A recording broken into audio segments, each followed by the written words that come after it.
एक सहाबी के कलेजे को निकाल करके चबाया जाता है, कलेजे को निकाल करके चबाया जाता है।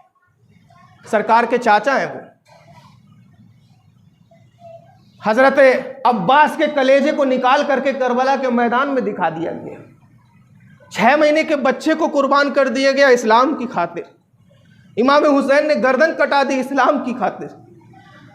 असगर की मजलूमियत और असगर की गर्दन पर मजलूमियत का तीर चला दिया गया इस्लाम की खातिर। अकबर की जवानी लूट ली गई इस्लाम की खातिर। कासिम को बर्बाद कर दिया गया इस्लाम की खातिर। हजरत मौला कायनात फना हो गए इस्लाम की खातिर। उमर फारूक आजम वक्त का वो बेताज बादशाह जिसके सामने खड़े होने की किसी की हैसियत नहीं थी, लेकिन जब वही बेताज बादशाह इस्लाम का ताज अपने सर पर पहनता है तो अपने गुस्से को अलग कर देता है इस्लाम की खातिर, अपने गुस्से को दूर कर देता है इस्लाम की खातिर।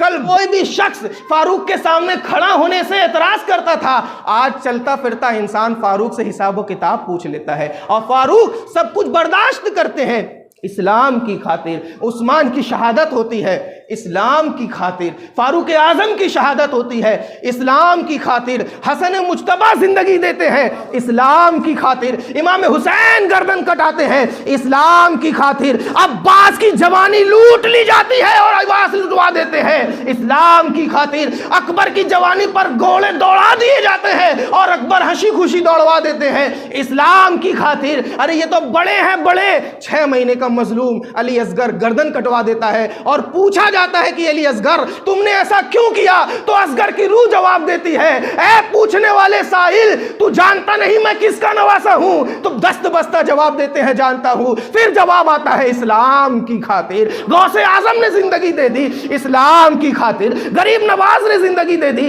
इस्लाम की खातिर, इमाम आजम की जिंदगी देखो तो चली है इस्लाम की खातिर, शाफी की जिंदगी देखो तो चली है इस्लाम की खातिर, अहमद बिन हम्बल ने पुश्त पर कोड़े लिए हैं, पूछा क्यों लिए हो, कहा इस्लाम की खातिर। एक एक शख्स से जब हमने पूछा तो सब ने कहा हमने घर छोड़ा इस्लाम की खातिर, बीवी को छोड़ा इस्लाम की खातिर, बच्चों को छोड़ा इस्लाम की खातिर, खेत को छोड़ा इस्लाम की खातिर, हंसती खेलती अपनी जिंदगी उजाड़ दी इस्लाम की खातिर। क्यों उजाड़ दी भाई, क्यों इस्लाम की खातिर उजाड़ दी? तो जवाब आया, इसी उजड़ी हुई जिंदगी के बाद हमें सजी सवरी जिंदगी मिलेगी, इसी कटी हुई गर्दन के बाद हमें सजी सवरी गर्दन मिलेगी, इसी कटी हुई गर्दन के बाद देखो हौज़े कौसर पे मेरे नाना कौसर का जाम लेकर के इस्तिकबाल के लिए खड़े हुए हैं। यही तो वजह है हमारे बुजुर्गों में और हम में, यही तो फर्क है मेरे भाइयों। मैं फिर बता देता हूं आपसे, जिंदगी गुजारना है इस्लाम के कानून के तहत गुजारो,